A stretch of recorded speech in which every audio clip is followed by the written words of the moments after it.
Muy buenas tardes. En esta parte haré énfasis al tema cultura y poder, pero traspasando los niveles de la cultura cotidiana o la cultura de los de abajo. Este tema es un tema de corte hegemónico, porque la cultura descansa en el discurso. Un discurso oral, que se llama lenguaje, y un discurso escrito que se llama composición. La reproducción del poder es el resultado de algo que se llama discurso hegemónico. Un discurso que va bajando a los niveles de la vida cotidiana y se encarga de apoderarse de los significados de la vida humana, en este caso desarrollo local. La concepción que tenemos de desarrollo local no es la que nosotros pensamos, sino que la que ellos nos han hecho pensar.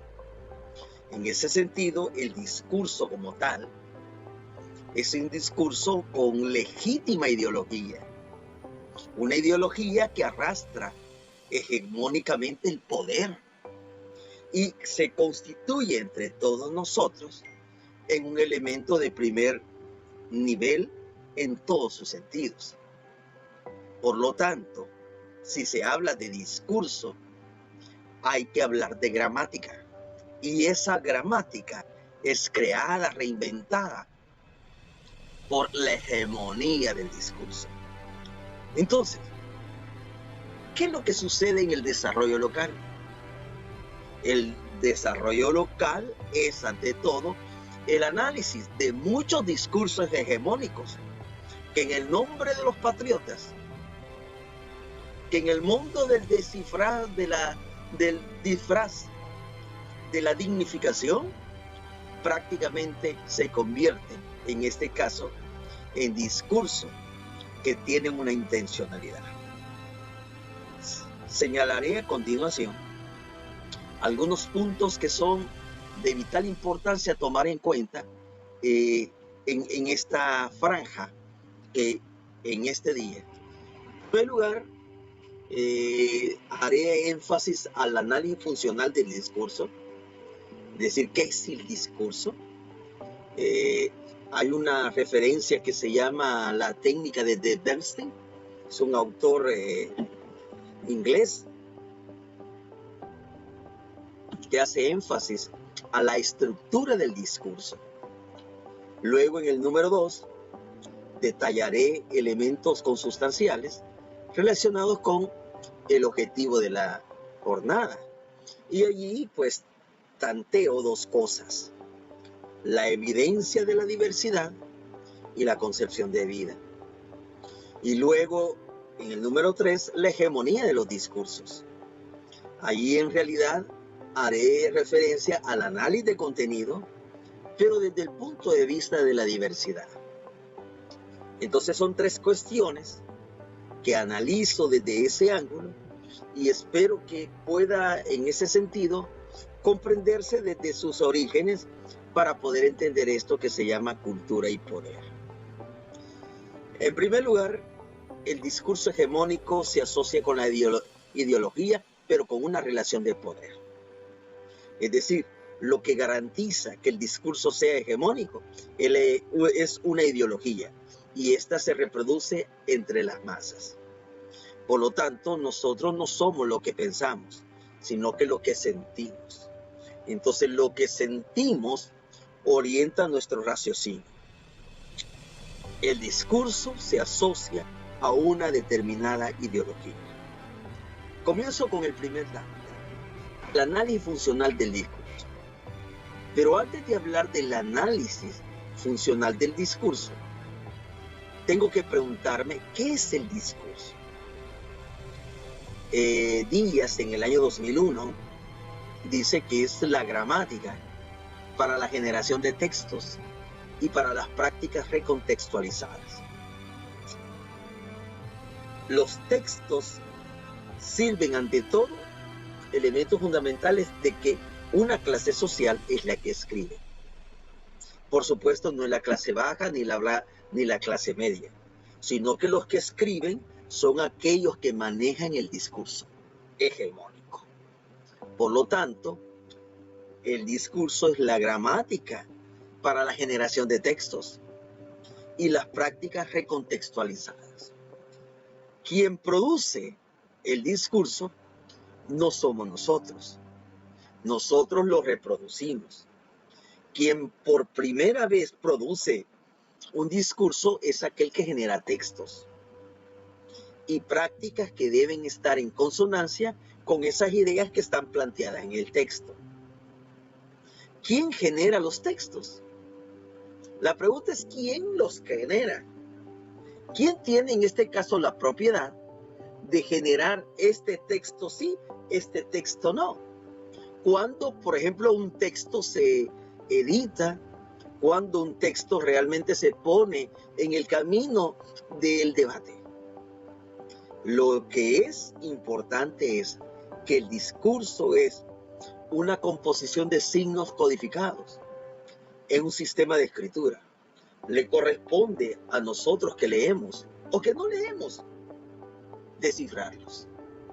Por eso es que en la composición de textos están los significados y con ello hay una posibilidad de generar, una reproducción en la mente de un montón de gente que intenta leer. Pero sí funciona el discurso. Tenemos una referencia desde la ideología hasta el escuchante.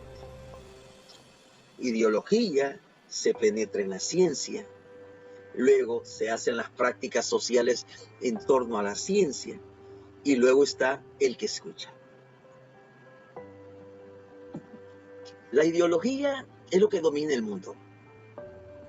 La ideología se disemina por todos los intereses del pensamiento humano. Tengo 3 referencias de ideología que nos ayudan realmente a pensar cuál es su significado. En el sentido vulgar, esto lo acuña Stephen Keynes cuando indica que lo que nosotros pensamos que es ideología es un sentido vulgar, porque conlleva a pensar que los únicos ideólogos son los que están en las asambleas, o están en los concilios, o están en las tribunas. Entonces, por lo tanto, este es un término bastante político, bastante adoctrinal, que tiene como objetivo principal la manipulación de las ideas. ¿Quién de todos nosotros no piensa, siente y cree acerca de los benefactores de esta humanidad? Algo se dijo en la asamblea y queda en nosotros como una especie de manipulación. Nosotros asumimos conductas o prácticas sociales en torno a quién produjo esa idea. Entonces, por lo tanto, yo como escuchante, como el generador de práctica social, agradezco de manera detenida a quien pensó por primera vez esa idea. Sin embargo, está el creador el término ideología, que se llama Distuc de Traes. En realidad lo hizo entre 1804 más o menos. Empezó a hablar de que Francia necesitaba ideas nuevas, nuevos pensamientos para repensar en un nuevo tipo de sociedad. Las ideas debían darle esperanza a los pueblos. Y Distuc de Traes empezó a hablar. ¿Quién produce la idea? Para él, quien debería pensar, quien debería producir las ideas era el pueblo. Pero el pueblo no estaba preparado. La Francia, después de su revolución, no estaba preparada para emprender la construcción de una nueva sociedad. Entonces Drake decía, son nuevas ideas, son nuevos pensares. Por lo tanto, estos nuevos pensares deben tener de origen la esperanza de los pueblos. Pero ¿quién piensa por el pueblo? ¿Quién es el que ordena los elementos básicos de desarrollo para el pueblo? ¿Quién es el que piensa por primera vez para el pueblo? Es complicado. En 1927, en la obra de Carlos Marx, Sociedad e Ideología, aparece como una forma de refundición la ideología alemana. Y allí Carlos Marx trata de plantear que las ideas están socialmente determinadas. El pensar mío, el pensar de usted que me escucha, su pensar está determinado socialmente.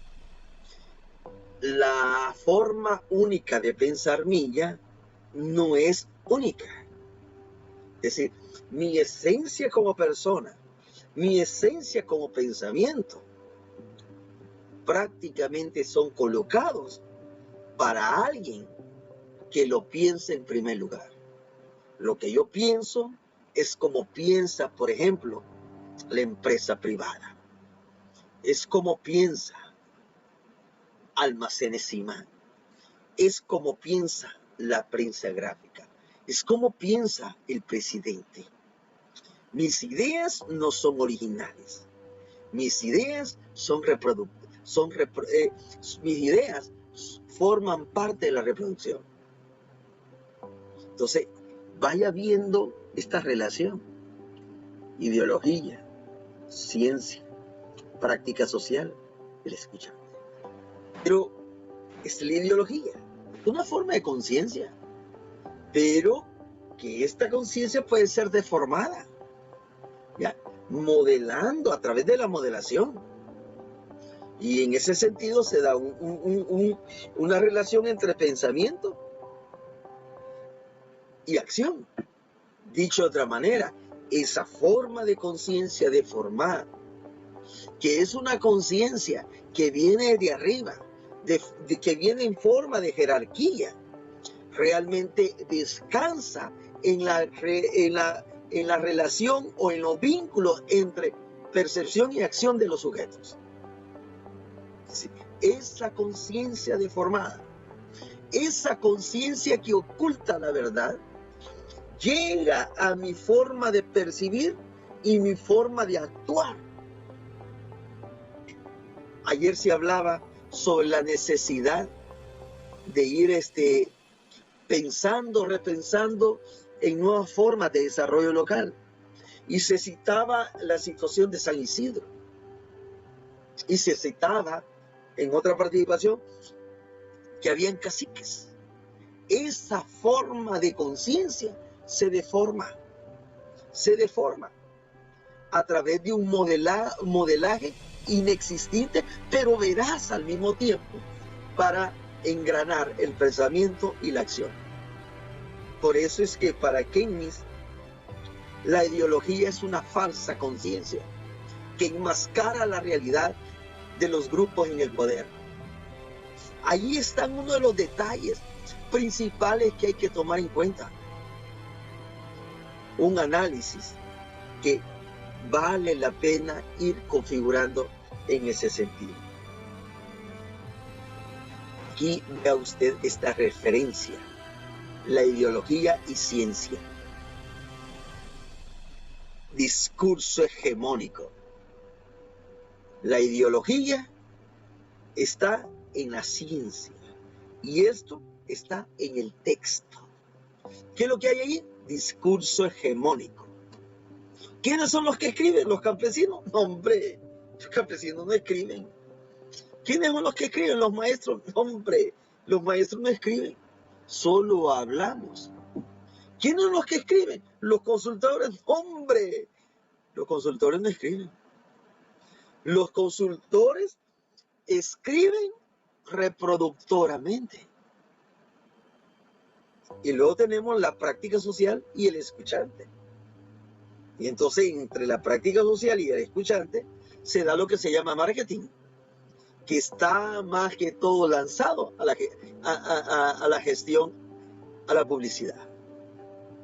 Mire, ciencia e ideología. Si nosotros no producimos texto, quien los produce son los ideólogos. ¿Por qué? Porque hay necesidad de la gramática y los ideólogos. En ese sentido, Keynes trata de ir refiriéndose a la relación de la conciencia individual y estructura social.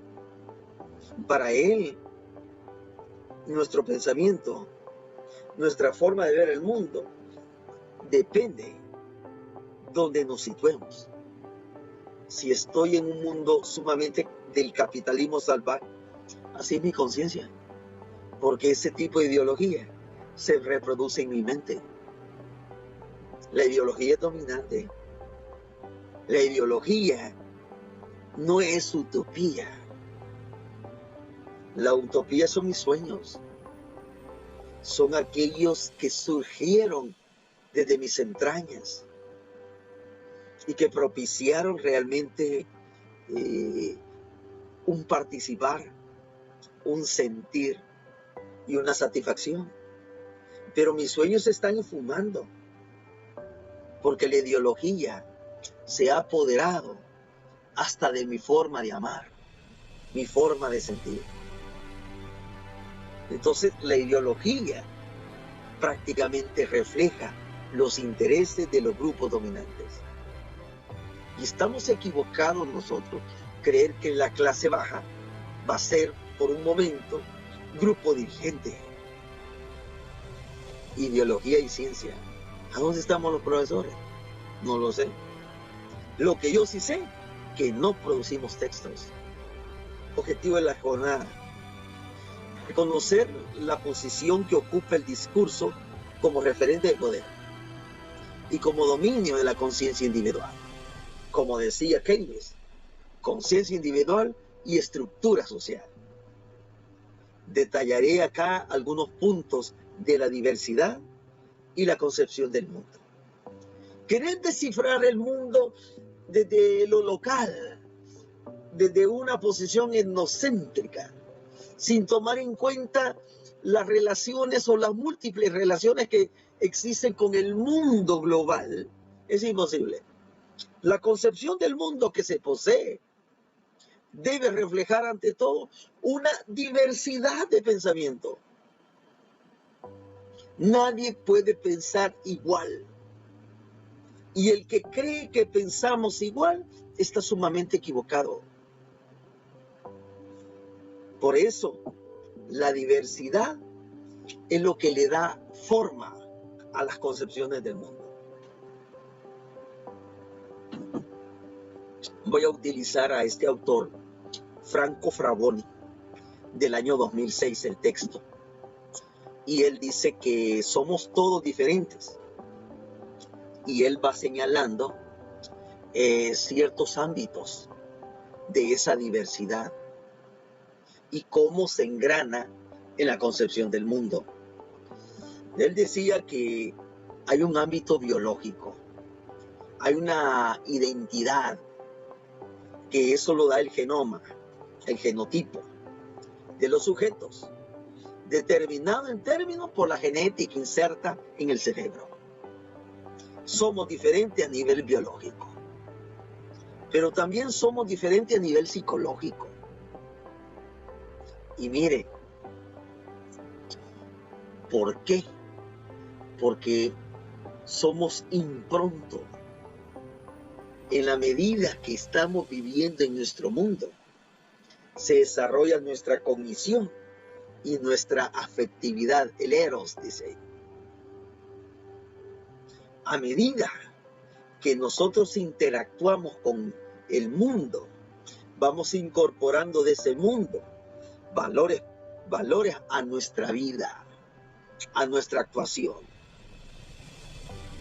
Nuestro pensar se hace cada vez más de avanzada, mientras hay una unicidad entre el desarrollo cognoscitivo con el desarrollo emotivo.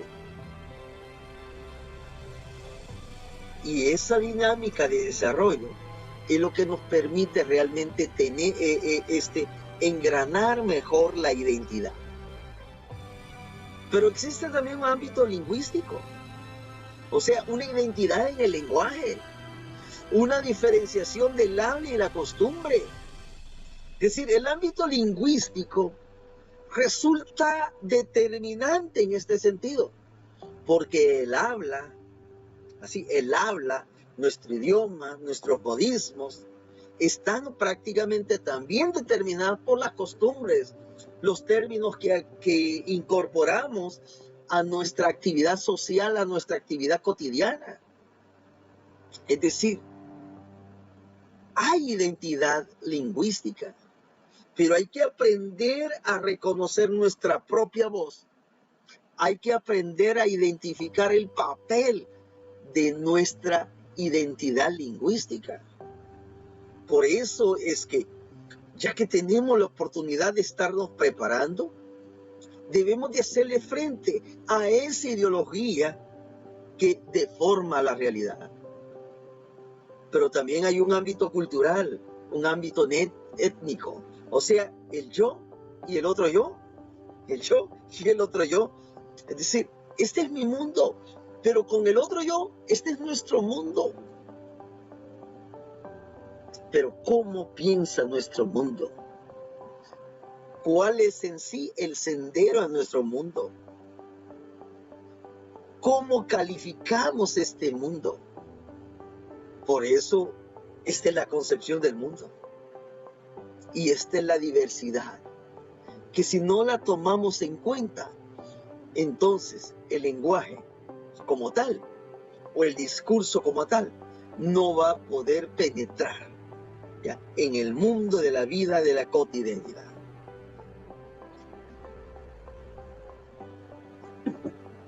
El discurso hegemónico se encuentra en los textos. Ahora me pregunto, ¿qué es un texto?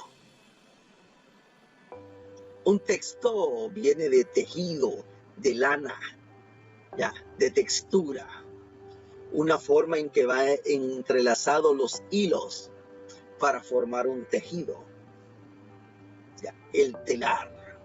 Pero ese telar mantiene una integración entre cada hilo, la forma en que se va integrando con el otro. Desde la manera en que enhebramos una aguja, el hilo empieza a actuar. En ese sentido, si eso es así, entonces el texto engrana ideas, palabras, frases.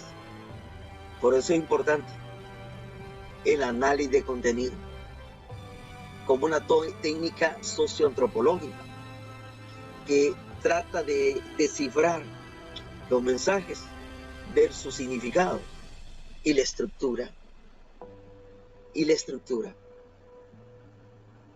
Debemos de ser capaces de darle una estructura orgánica al mensaje para que se entienda, para que se comprenda.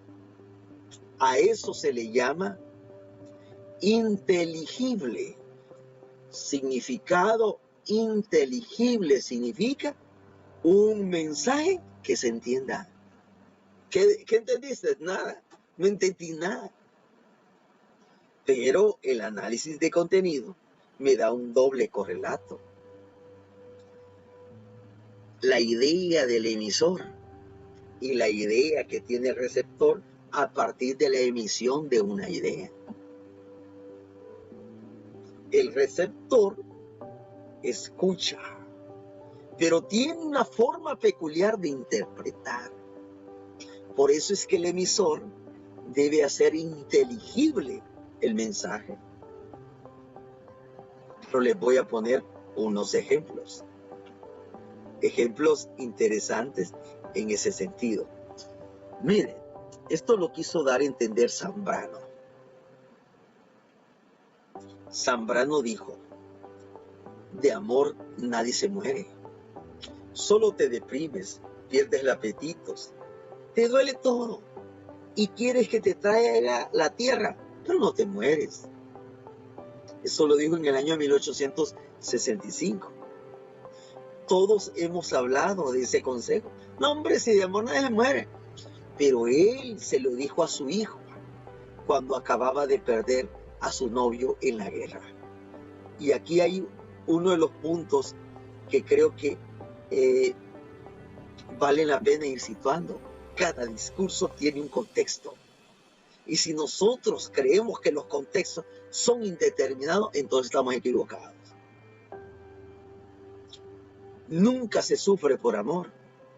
Se sufre por desamor, por desencanto o por indiferencia, pero nunca por amor.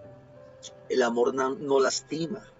Los que lastiman son las personas que no saben amar. Franco, en la historia de Lorena, en 1983. Este es un fragmento de la conversación que tuvo Lorena con la ardilla, hablando del amor de los seres humanos. La ardilla le expresó eso, que los seres humanos no saben amar. Por eso se sufre, por desencanto. Y aquí, cada uno de ustedes podrá identificar la importancia del análisis